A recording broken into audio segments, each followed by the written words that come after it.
Bonjour à tous et merci d'assister à ce webinaire présenté par SSQ Assurance. Je me présente Jean-François Pacanam, analyste chez SSQ. Nous sommes heureux de vous présenter aujourd'hui Julien Ballardy, vice-président et directeur chez TD Asset Management, ici pour nous parler de leur stratégie d'action à faible volatilité, qui sera présente dans la nouvelle série de fonds portefeuille Beta Intelligent Plus. Sachez qu'il reste du temps à la fin. Il nous fera plaisir de répondre à une ou deux questions que vous pouvez poser via votre interface WebEx dans la section questions-réponses. Sachez que vous pouvez aussi communiquer en tout temps avec votre représentant SSQ Assurance afin de poser toutes vos questions. Sans plus tarder, Julien, la parole est à toi.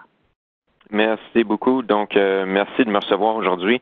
C'est toujours un plaisir de parler de nos stratégies.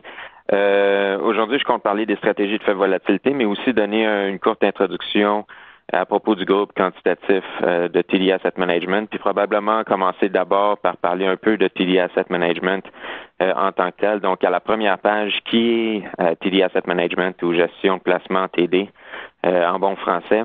Comme le nom l'indique, on est une filiale de la banque TD.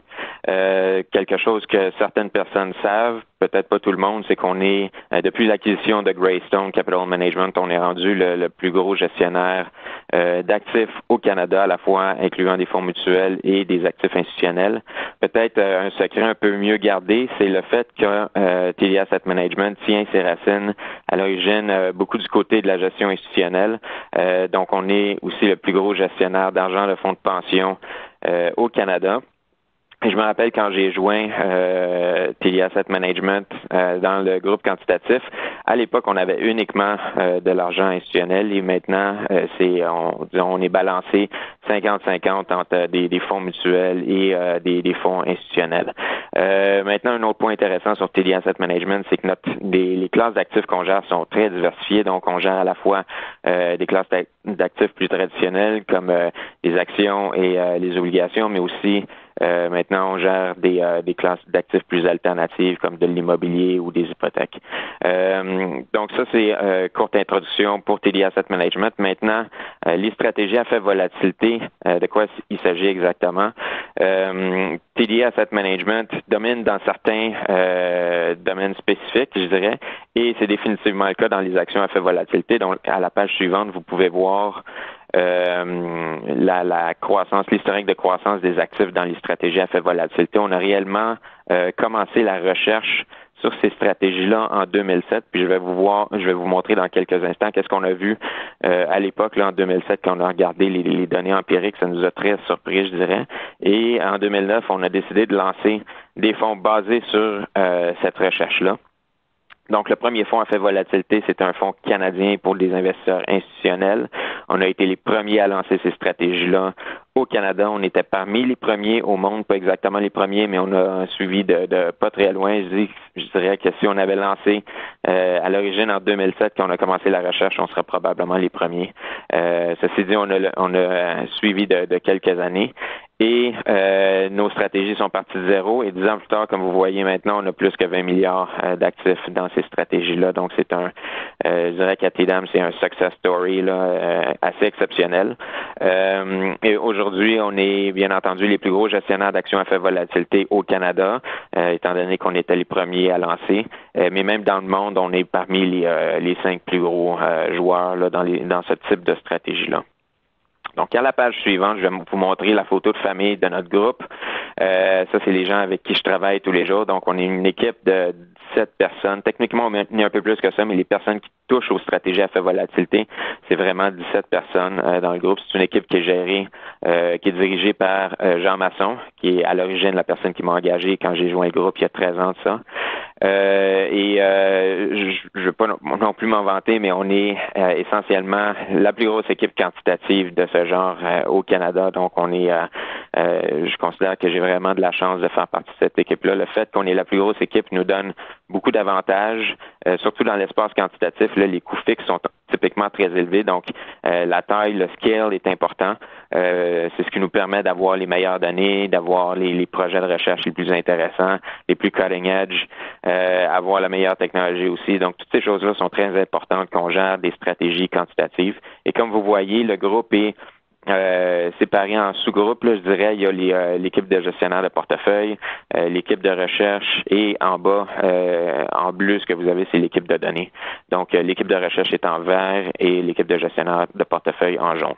Donc, malgré le fait qu'on ait des sous-groupes, on n'est pas vraiment segmenté, on travaille tous ensemble et il y a certains individus qui ont bougé. Par exemple, moi, quand j'ai joint le groupe, j'étais en recherche à l'origine et j'ai bougé éventuellement vers la gestion de portefeuille. Donc, ça, c'est pour l'équipe de gestion. À la page suivante, qu'est-ce que c'est exactement ces stratégies à faible volatilité-là? Puis pourquoi est-ce que la volatilité devrait même vous importer au départ?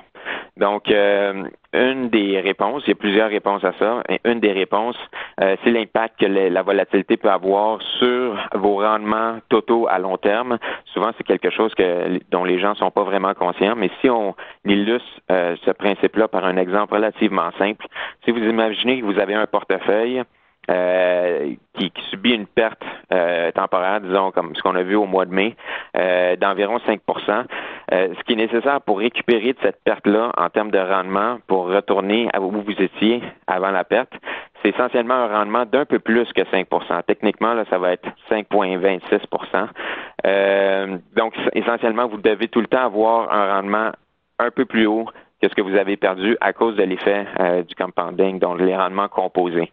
Maintenant, si vous subissez une perte à la place beaucoup plus importante, disons une perte de 50 comme ce qu'on aurait vu dans certains marchés là, pendant la crise financière en 2008, ce dont vous avez besoin pour récupérer pleinement de votre perte, c'est un rendement de 100 Donc, vous perdez la moitié de vos actifs. Pour récupérer de votre perte, vous devez doubler vos actifs par la suite pour retourner où vous étiez à l'origine. Donc, le rendement que vous avez besoin pour récupérer cette perte-là est beaucoup, beaucoup plus important relativement à la taille de la perte. Donc, la conclusion de ça, c'est bien entendu ne pas perdre de l'argent autant que possible ou chercher à minimiser ses pertes pour éviter d'avoir ou minimiser l'impact le plus possible des pertes sur les rendements totaux à long terme. Plus la volatilité est importante, plus l'amplitude de vos rendements va être importante et plus vous allez devoir avoir un rendement moyen élevé pour pouvoir avoir le même rendement total à long terme, pour avoir la même création de richesse à long terme. Et ça, c'est plus particulièrement vrai lorsque vous avez un long horizon d'investissement. Donc, si vous êtes jeune, souvent on dit que la volatilité n'importe pas, on a le temps de se refaire. En fait, c'est tout le contraire. La volatilité a un impact souvent catastrophique là, sur les rendements à long terme que vous pouvez avoir quand vous avez un horizon d'investissement de 50 ans, je dirais. Ça, c'est un premier fait. Maintenant, à la page suivante, il y a une autre chose qui est intéressante. Il y a une théorie financière à la page 6. Essentiellement, il y a une théorie qui dit, je ne sais pas si j'ai des problèmes. Ah, OK, c'est bon, excellent. Donc, il y a une théorie financière, puis intuitivement aussi, on tend à croire que quand on investit dans les marchés, plus on prend du risque, plus nos rendements espérés devraient être élevés. Donc, ça, c'est basé sur le fait que les gens, en moyenne, devraient être averses au risque, donc ils devraient demander une compensation pour prendre du risque. Donc, si j'investis dans une action à haute volatilité, normalement, je devrais m'attendre à un rendement espéré supérieur à si j'investis dans une action à plus faible volatilité. Maintenant, quand on regarde dans la vie de tous les jours, est-ce que c'est vrai que les gens sont aussi averses au risque?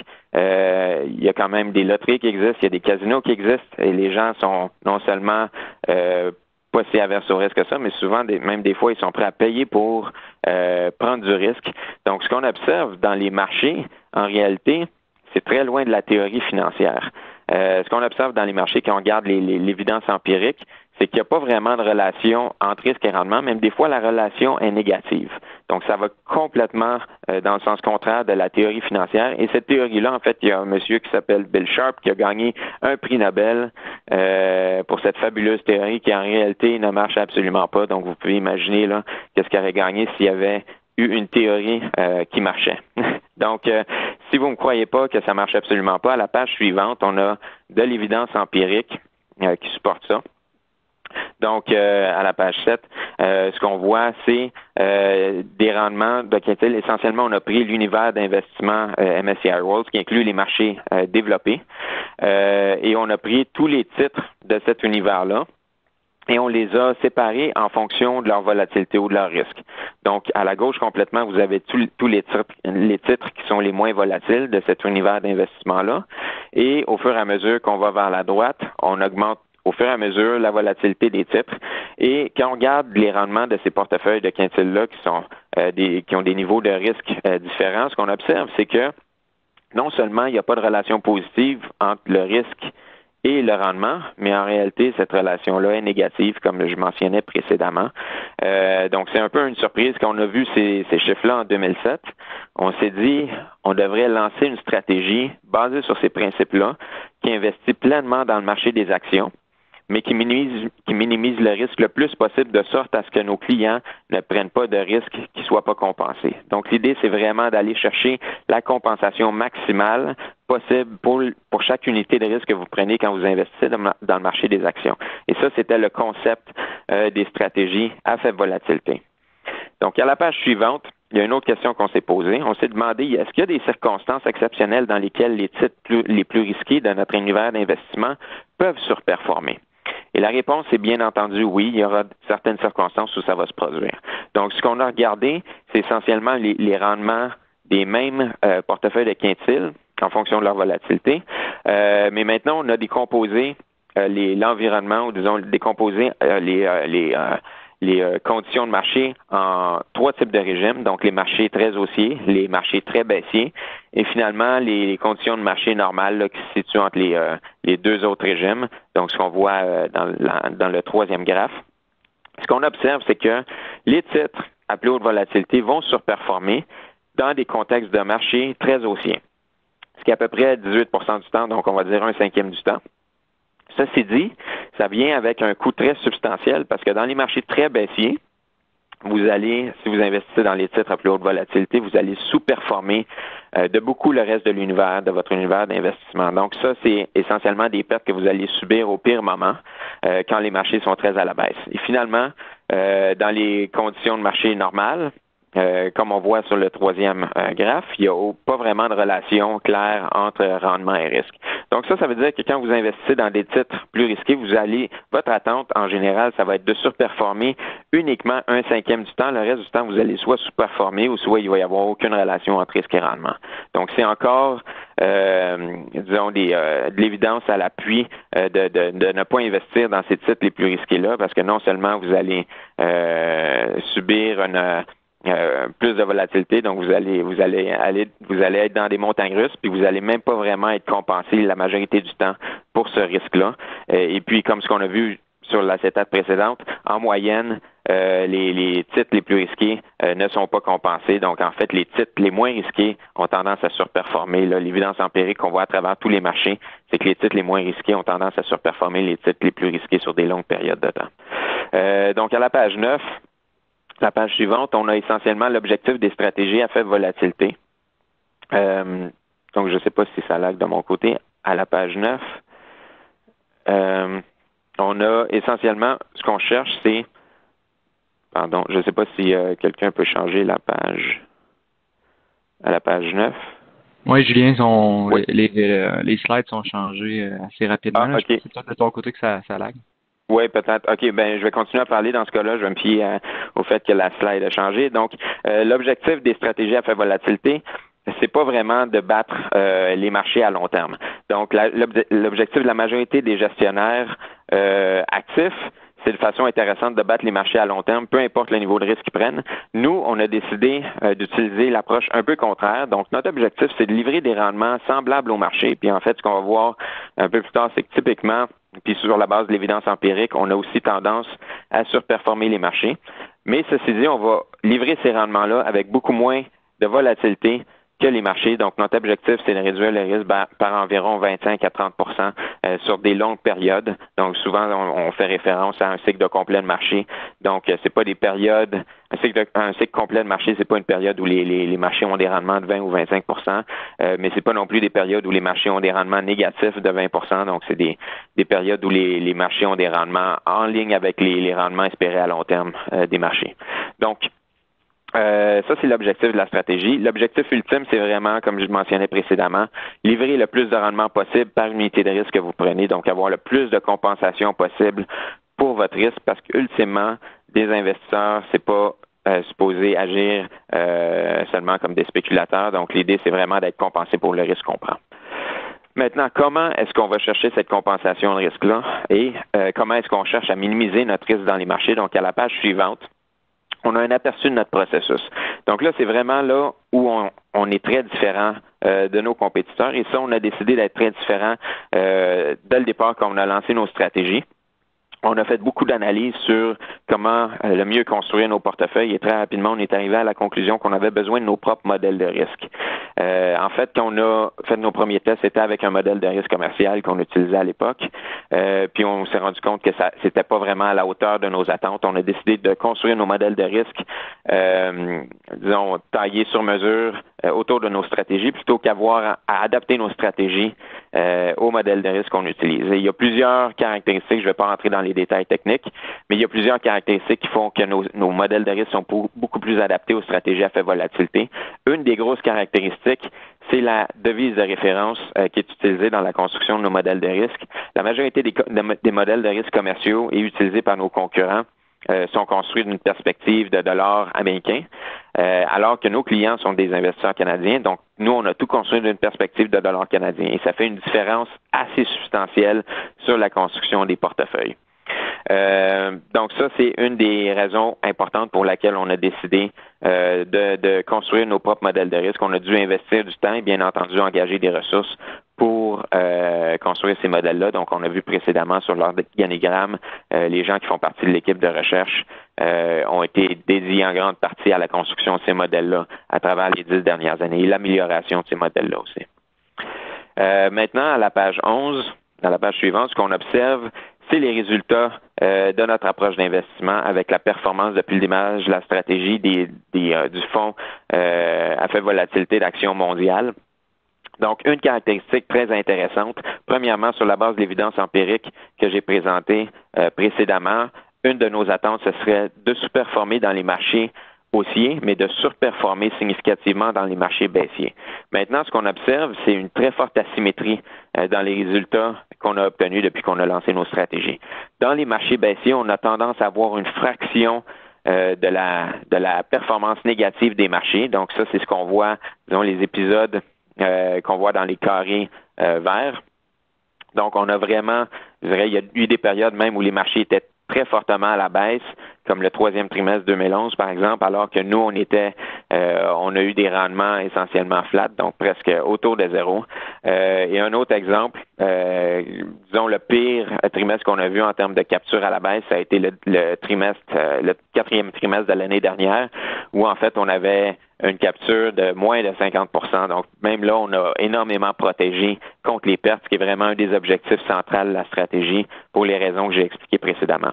Maintenant, quand il s'agit de la capture à la hausse, comme vous pouvez voir, typiquement, quand les marchés sont à la hausse, on obtient une capture des rendements qui est beaucoup plus élevée que notre capture à la baisse. Donc, il y a une très forte asymétrie. Et si on prend les quelques derniers trimestres, on a un très bon exemple de ça. Donc, à la page suivante, c'est, disons, la dernière année qu'on a observé depuis mars 2018 jusqu'à mars de cette année. Donc, les deux premiers trimestres, on avait une capture complète des marchés, mais les marchés n'étaient pas très à la hausse, je dirais, comparativement à d'autres périodes historiques. Là où ça a plus bougé, c'était vraiment au quatrième trimestre de l'année passée. Donc, j'ai mentionné qu'on avait une capture à la baisse sur cette période-là de moins que 50%, donc 46% pour être plus exact. Donc, très forte protection contre les pertes. Et ce qu'on a vu au cours du dernier trimestre, Q1 de cette année, c'était une capture à la hausse pour ce fonds-là de 83%. Donc, très forte capture à la hausse. Donc, beaucoup plus élevée, en fait, que notre capture à la baisse qu'on a observée dans le quatrième trimestre. Donc, toute la valeur qu'on a ajoutée historiquement, c'est à cause de ce phénomène-là. On a eu une très forte protection contre les pertes, une très forte capture à la hausse quand il y avait des récupérations de ces pertes-là. Donc, à la page suivante, ce qu'on observe, c'est la performance des fonds depuis leur création. Donc, dans la majorité des circonstances, soit on bat les marchés, soit on est légèrement en dessous des marchés. Ceci dit, en moyenne, on garantit jamais qu'on peut avoir exactement le rendement des marchés. C'est pas des fonds indiciels, donc notre espérance de rendement est similaire au rendement des marchés, mais ça peut être tout le temps, même sur une relativement longue période de temps, un peu au-dessus ou un peu en dessous. Donc, stratégie mondiale est au-dessus, stratégie américaine est au-dessus, malgré la force des marchés depuis le démarrage de la stratégie. Stratégie marché émergent, ça a été un peu plus difficile, entre autres à cause de la Chine et plus spécifiquement du secteur technologique en Chine, qui a été très fort depuis le démarrage de la stratégie. Donc, on a sous-performé légèrement. Maintenant, le point le plus important, c'est de loin ce qu'on voit à la page suivante. Le fait qu'on a livré ces rendements-là, qui sont en ligne avec le marché, mais avec des niveaux de volatilité qui ont toujours été pas mal plus bas que les marchés. Donc, ce qui nous permet de généralement offrir un rendement ajusté au risque qui est beaucoup plus élevé. Donc, notre ratio de Sharpe est plus élevé que les marchés généralement depuis le démarrage de nos stratégies. Ensuite, il y a d'autres caractéristiques intéressantes. Par exemple, taux de dividende typiquement plus élevé que le marché parce que on offre en allant chercher des titres moins volatiles, on a une tendance d'aller chercher des titres qui paient des dividendes comparativement au marché où il y a beaucoup de firmes technologiques qui n'en payent pas. Donc, sur ça, c'est la fin de ma présentation. Donc, je vais être très heureux de prendre n'importe quelle question que vous pourriez avoir. Merci beaucoup, Julien. Nous allons passer à la paire de questions, comme tu as mentionné.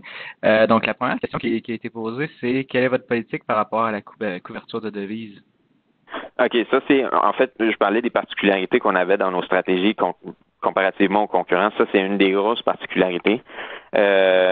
Non seulement quand on construit nos modèles de risque, on fait tout d'une perspective du dollar canadien, mais en fait, quand on a démarré nos stratégies, on avait décidé de ne pas couvrir nos devises au départ parce que le dollar canadien est une devise typiquement procyclique, monte en même temps que les marchés, baisse en même temps que les marchés. Donc, couvrir la totalité du portefeuille vers le dollar canadien, typiquement, augmente la volatilité plutôt que la diminuer.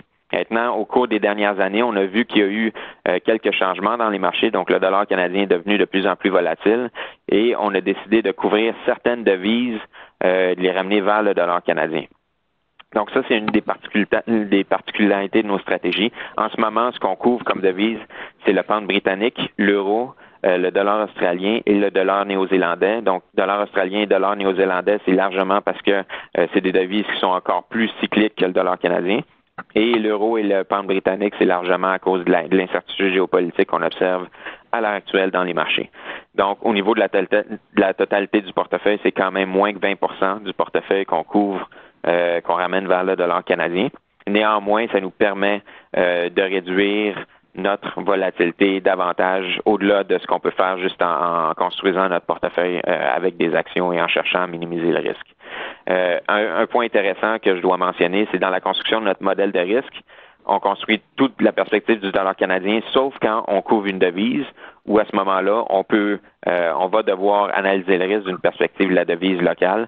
Donc, par exemple, les titres en Grande-Bretagne, comme on couvre le pound britannique, quand on regarde le risque, on doit regarder le risque en termes de pound britannique et non en termes de dollar canadien parce que le risque de devise est déjà couvert. Donc, notre modèle de risque s'adapte à notre politique de couverture de devises et ça, c'est vraiment quelque chose qui est exceptionnel, qu'on est les seuls à avoir dans le monde là, comme modèle de risque. Bien entendu, entre autres parce qu'on l'a construit nous-mêmes. Donc, c'est disons de la flexibilité qu'on a qu'on n'aurait pas si on avait un modèle de risque commercial. Ah, parfait, merci. Puis la deuxième question qu'on avait, c'était c'est quoi la différence avec les ETF de type BlackRock? OK. Il y a plusieurs différences. Je dirais une des différences importantes, je viens d'y toucher un peu avec à la fois la construction du modèle de risque et le risque de devise. Quand il s'agit de portefeuilles globaux, les ETF de BlackRock qui sont en fait qui répliquent les indices de MSCI, MSCI Minvol, sont tous construits d'une perspective de dollar américain. Donc, même si vous pouvez voir la performance de ces ETF-là en dollars canadiens, là, dépendamment de quel site web vous regardez, dans la construction de portefeuille, quand ils cherchent à minimiser le risque, c'est en dollars US.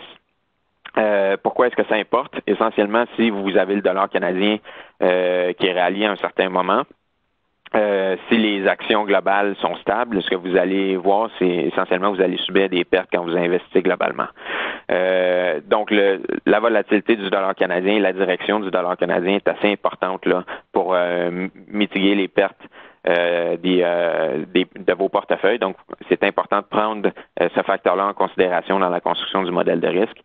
Pour les investisseurs dans les ETF, c'est un facteur qui ne sera pas pris en considération. Maintenant, il y a quelque chose d'autre qui est assez important dans le processus. Les indices MSCI, MinVol sont essentiellement rebalancés semi-annuellement et ils prennent la totalité de leur turnover à des périodes spécifiques dans l'année. En fait, ça suit le rebalancement des indices MSCI qui sont cap-weighted. Donc, un des problèmes avec ça, c'est que si jamais il y a un titre qui augmente en volatilité parce qu'il y a un événement spécifique qui frappe ce titre-là, ou s'il y a un pays qui augmente en volatilité parce que, disons qu'il y a le référendum relatif à Brexit, les portefeuilles MSCI vont pas être rebalancés instantanément, tandis que nous, on opère de façon très dynamique. Donc, on a des rebalancements au moins une fois par mois. On peut décider de quand on fait ces rebalancements-là et on peut aussi rebalancer nos portefeuilles de façon opportuniste pour profiter des situations où il y a des augmentations de volatilité pour réduire notre risque davantage. En plus de ça, à chaque fois qu'il y a de l'argent qui rentre ou qui sort des portefeuilles, ce qu'on va faire, c'est acheter ou vendre les titres qui vont nous permettre de réduire la volatilité de notre portefeuille. Donc, on réoptimise nos portefeuilles en continu. Donc, ça, c'est quelque chose de très important. Et finalement, il y a peut-être la dimension humaine aussi. On a des gestionnaires de portefeuille. C'est pas une approche indicielle. On a déjà des gestionnaires de portefeuille qui prennent des décisions actives sur les positions avec lesquelles on est confortable dans nos portefeuilles. Et historiquement, on a été capable d'éviter certaines pertes assez substantielles là, sur certaines de nos positions quand on a sorti de ces positions-là. Donc, ça, c'est une autre dimension du processus de gestion qu'on applique et qui nous différencie assez substantiellement des indices passifs ou des ETF qui répliquent ces indices-là. Bien, merci beaucoup, Julien. Très intéressant. Donc, ceci conclut la présentation. À tous ceux qui ont écouté le webinaire, merci de votre participation. Et revenez-nous en août pour le prochain webinaire. On va prendre une pause en juillet. Donc, merci à tous. Merci infiniment.